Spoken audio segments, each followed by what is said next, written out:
بسم اللہ الرحمن الرحیم۔ سامعین کرام، آج ہم آپ کو امام ابو حنیفہ رحمہ اللہ کی ذہانت کا ایک واقعہ سناتے ہیں۔ امام ابو حنیفہ رحمہ اللہ کی ذہانت اور حاضر دماغی سے کون شخص نہ واقف ہے؟ ہر آدمی جانتا ہے اور لاکھوں کروڑوں واقعات ہیں۔ آئیے ہم آپ کو ایک واقعہ سناتے ہیں، اور چھوٹا سا واقعہ۔ اس سے پہلے ویڈیو کو لائک ضرور کر دیں، پلیز چینل کو سبسکرائب کر دیں، پلیز کر دیں۔ ہماری حوصلہ افزائی ہو جائے گی، آپ کی صرف ایک انگل لگنی ہے۔ تو ایک مرتبہ آپ کے پڑوسی کا مور چوری ہو گیا۔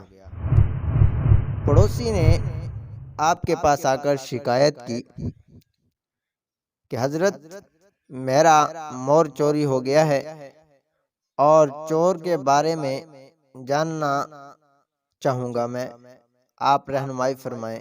آپ نے فرمایا کہ اے بندے، فی الحال خاموش رہو، پھر بعد میں دیکھیں گے۔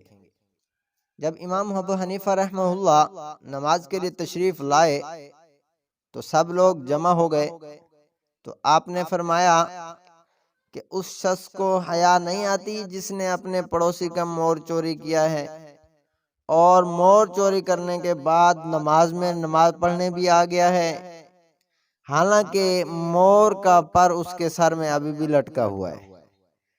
تو ایک شخص بیٹھے تھے جنہوں نے فوراً ہی اپنے سر پر ہاتھ مارا، چپکے سے اپنا سر صاف کرنے کی کوشش کی اور ہاتھ پھیرا، تو امام صاحب اسی طاق میں تھے کہ کون شخص اپنے سر کی طرف ہاتھ بڑھاتا ہے۔ امام صاحب رحمہ اللہ نے فوراً اسے مخاطب کرتے ہوئے فرمایا، جناب، اس کا مور واپس کرو۔ تو اس شخص کو نہ چاہتے ہوئے بھی اپنی غلطی ماننی پڑی، اور پھر اس نے مور کو واپس کر دیا۔